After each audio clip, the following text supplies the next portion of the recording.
নমস্কার বন্ধুরা, আজ আমি নিয়ে এসেছি ফুলকপির একটা নতুন রেসিপি। আজকে আমি এই ফুলকপি দিয়ে বানাবো গোলমরিচ ফুলকপি। এই রেসিপিটি বানানো একদম সহজ, আর এইভাবে বানালে তো গরম গরম ভাত বা রুটি পরোটার সাথে আর কিছু প্রয়োজন হবে না। তাহলে চলুন এই রেসিপিটি কিভাবে তৈরি করি। এই রেসিপিটি বানানোর জন্য এখানে আমি মাঝারি সাইজের একটা কচি দেখে ফুলকপি নিয়েছি। এবার আমি ফুলকপির ফুলগুলো কেটে নিচ্ছি। ভিডিওটি কেউ স্কিপ করে দেখবেন না। স্কিপ করলে কিন্তু আপনারা বুঝতে পারবেন না যে এই রেসিপিটির মধ্যে আমি কি কি উপকরণ দিচ্ছি। ফুলকপির ফুলগুলো আমি কেটে নিয়েছি। এবারে ফুলকপির ফুলগুলো আমি পিস করে কেটে নিচ্ছি। এই রেসিপির জন্য আমি ফুলকপির ফুলগুলো একদম ছোট করব না, আমি মাঝারি সাইজ মতো করে এই ফুলকপির ফুলগুলো কেটে নিব। এখনও যারা একটা লাইক দিতে ভুলে গিয়েছেন, একটা লাইক দিয়ে পাশে থাকুন আর ভিডিওটি ফুল ওয়াচ করুন। দেখুন বন্ধুরা, ফুলকপির ফুলগুলো আমি এই সাইজ মতো করে কেটে নিয়েছি। এবার একটা পাত্রের মধ্যে আমি এই ফুলকপির ফুলগুলো তুলে নিচ্ছি। আপনারা কিন্তু গোলমরিচ ফুলকপি রান্না করার জন্য এরকম সাইজ মতো করে ফুলকপির ফুলগুলো কেটে নেবেন। এই রেসিপির জন্য আমি একটা এখানে ক্যাপসিকাম নিয়েছি। এবার এই ক্যাপসিকাম আমি কেটে নেব। ক্যাপসিকাম একদম ছোট ছোট করে কাটবো না, মাঝারি সাইজ মতো করে কেটে নিতে হবে। ক্যাপসিকাম আমি প্রথমে মাঝে এক পিস করে নিয়েছি। এবারে এক পিস আমি লম্বা লম্বা করে কেটে নিচ্ছি।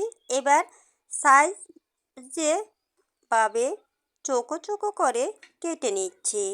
দেখুন বন্ধুরা, আপনারাও কিন্তু এই রেসিপির জন্য এরকম করে ক্যাপসিকাম কেটে নেবেন, একদম কুচি করবেন না, তাহলে কিন্তু একদম তাড়াতাড়ি নরম হয়ে যাবে। ক্যাপসিকাম আমার কাটা হয়ে গিয়েছে। এবার একটা পাত্রের মধ্যে আমি তুলে নিচ্ছি। এবার চুলোতে আমি একটা কড়াইয়ের মধ্যে আগে থেকে জল বসিয়ে দিয়েছি। জলের মধ্যে আমি দিয়ে দিলাম সামান্য পরিমাণে লবণ আর সামান্য পরিমাণে হলুদের গুঁড়ো দিয়ে দিলাম। এবার খুব ভালো করে নাড়িয়ে চাড়িয়ে মিক্স করে নিয়েছি। এবার এখানে আমি দিয়ে দিচ্ছি কেটে রাখা ফুলকপির ফুল। ফুলকপির ফুলগুলো হলুদ লবণের জলের মধ্যে আমি 2 থেকে 3 মিনিট ভাপিয়ে নেব। তাহলে ফুলকপির মধ্যে যদি কোনো পোকামাকড় থাকে তাও কিন্তু একদম বেরিয়ে যাবে, আর ফুলকপিও প্রায় সিদ্ধ হয়ে যাবে।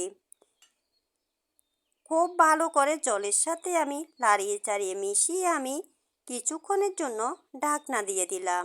একটা প্লেটের মধ্যে আমি কিছু গোটা মশলা নিয়েছি 4টা লং, 3-4 টুকরো দারচিনি আর 3টা এলাচ নিয়েছি। এগুলো আমি থেতো করে নিয়েছি। দেখুন, এবার ফুলকপি ঢাকনা তুলে নিয়েছি। ফুলকপি আমার বাফানো হয়ে গিয়েছে। এবার একটা জায়ের মধ্যে নামিয়ে নিচ্ছি। এখানে আমি একটা মশলা তৈরি করব। দিয়ে দিলাম 1 চামচ পরিমাণে জিরের গুঁড়ো, 1 চামচ পরিমাণে ধনিয়ার গুঁড়ো আর হাফ চামচ পরিমাণে গোলমরিচের গুঁড়ো দিয়ে দিলাম। 1 চামচ পরিমাণে আদা বাটা দিয়ে দিলাম। এবার জল দিয়ে খুব ভালো করে এই মশলা আমি গুলে নেব। গুলে আমি কিছুক্ষণ রেস্টে রেখে দেব, তাহলে কিন্তু এই গুঁড়ো মশলা বাটা মশলার স্বাদ পেয়ে যাবেন। খুব ভালো করে আমি গুলে নিয়েছি। এবার চুলোতে একটা কড়াই বসিয়ে দিলাম। কড়াইতে আমি 1 চামচ পরিমাণে তেল দিয়ে দিলাম। এবার তেল খুব ভালো করে গরম করে নিয়েছি। এবার তেলের মধ্যে দিয়ে দিলাম আমি ভাপিয়ে নেওয়া ফুলকপির ফুল। এবার খুব ভালো করে তেলের সাথে ফুলকপির ফুল নাড়িয়ে চাড়িয়ে কিছুক্ষণ আমি ভেজে নেব। এবার আমি এখানে দিয়ে দিচ্ছি স্বাদ মতো লবণ। এবার লবণ দিয়ে খুব ভালো করে আমি নাড়িয়ে চাড়িয়ে আরও কিছুক্ষণ ভেজে নিচ্ছি। আমার এই রেসিপিটি যদি আপনাদের ভালো লেগে থাকে তাহলে লাইক কমেন্ট শেয়ার করে দেবেন। আর নতুন কোনো বন্ধু যদি আমার এই রেসিপিটি দেখে থাকেন আমার চ্যানেলটাকে সাবস্ক্রাইব করে পাশে থাকবেন। এভাবে কিছুক্ষণ পর পর নাড়িয়ে চাড়িয়ে ফুলকপির ফুলগুলো আমি একদম লাল লাল করে ভেজে নিয়েছি। এবারে ফুলকপির ফুলগুলো আমি একটা পাত্রের মধ্যে তুলে নিচ্ছি। আপনারাও কিন্তু এই রেসিপির জন্য ফুলকপির ফুল এরকম লাল করে ভেজে নেবেন। এবার কড়াইটা পরিষ্কার করে আবারও আমি চুলোতে বসিয়ে দিলাম। কড়ার মধ্যে দিয়ে দিলাম আমি 1 চামচ পরিমাণে সাদা তেল। এবার তেলের মধ্যে দিয়ে দিলাম যে এলাচ, দারচিনি, লং থেতো করে রেখেছিলাম তা দিয়ে দিলাম, একটা তেজপাতা ছিঁড়ে দিয়ে দিলাম, আর 1/2 চামচ পরিমাণে গোটা গোলমরিচ দিয়ে দিলাম।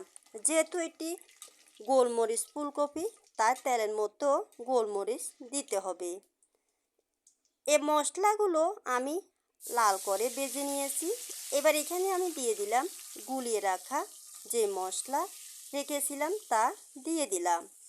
এবার এই মশলা আমি খুব ভালো করে কষিয়ে নেব। কিছুক্ষণ পর পর নাড়িয়ে চাড়িয়ে মশলা আমি খুব ভালো করে কষিয়ে নিয়েছি। মশলা থেকে কিন্তু খুব সুন্দর করে তেল ছেড়ে দিয়েছে।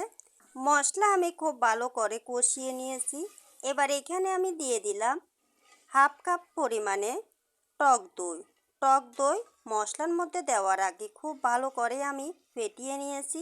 এবার মশলার সাথে আমি 2 থেকে 3 মিনিট মিডিয়াম আঁচে খুব ভালো করে কষিয়ে নেব। তাহলে কিন্তু এই রেসিপিটি খেতেও খুবই ভালো লাগবে। কিছুক্ষণ পর পর নাড়িয়ে চাড়িয়ে খুব ভালো করে আমি মশলার সাথে টক দই কষিয়ে নিয়েছি। এবার এখানে আমি দিয়ে দিচ্ছি ভেজে রাখা ফুলকপির ফুল।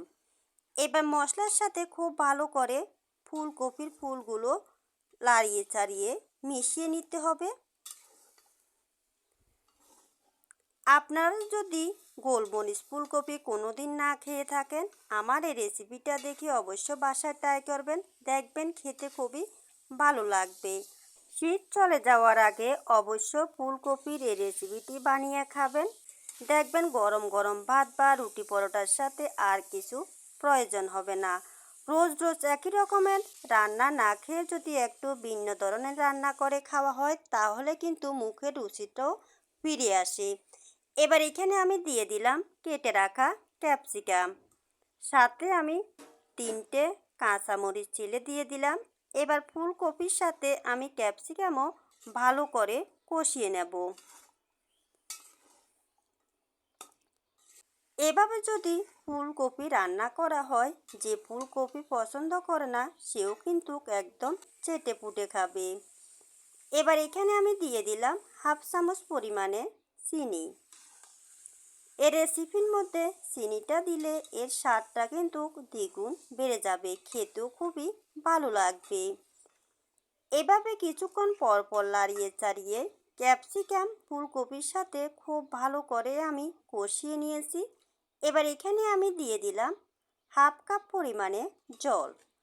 এই রেসিপির মধ্যে আপনারা জল বেশি দিতে যাবেন না, এই রেসিপিটি একদম শুকনোভাবে হবে, তাই আমি ফুলকপি ক্যাপসিকাম সিদ্ধ হওয়ার মতো সামান্য পরিমাণে জল দিয়ে দিলাম। জল দিয়ে খুব ভালো করে নাড়িয়ে চাড়িয়ে মিশিয়ে আমি 2 থেকে 3 মিনিটের জন্য ঢাকনা দিয়ে দিলাম।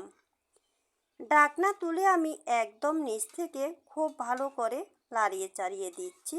আবারও আমি কিছুক্ষণের জন্য ঢাকনা দিয়ে দিলাম যাতে ফুলকপি ক্যাপসিকাম খুব ভালো করে সিদ্ধ হয়ে যায়। এভাবে আমি খুব ভালো করে নাড়িয়ে চাড়িয়ে এখানে যে জল ব্যবহার করেছি জল একদম শুকিয়ে নেব। এবার এখানে আমি দিয়ে দিচ্ছি 1/2 চামচ পরিমাণে গরম মশলার গুঁড়ো, দিয়ে দিচ্ছি আমি 1 চামচ পরিমাণে ঘি, দিয়ে দিচ্ছি আমি ধনিয়া পাতা কুচি। এবার খুব ভালো করে নাড়িয়ে চাড়িয়ে ফুলকপির সাথে মিশিয়ে নিতে হবে। দেখুন বন্ধুরা, ফুলকপির মধ্যে কিন্তু এখনও জল ভাব রয়েছে, এই জল আমি একদম শুকিয়ে নেব।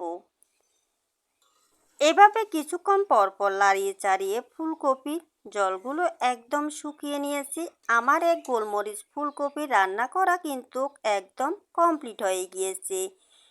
এবার আমি একটা প্লেটের মধ্যে পরিবেশন করে নিচ্ছি। আজ এ পর্যন্তই বন্ধুরা, সবাই ভালো থাকবেন, সুস্থ থাকবেন।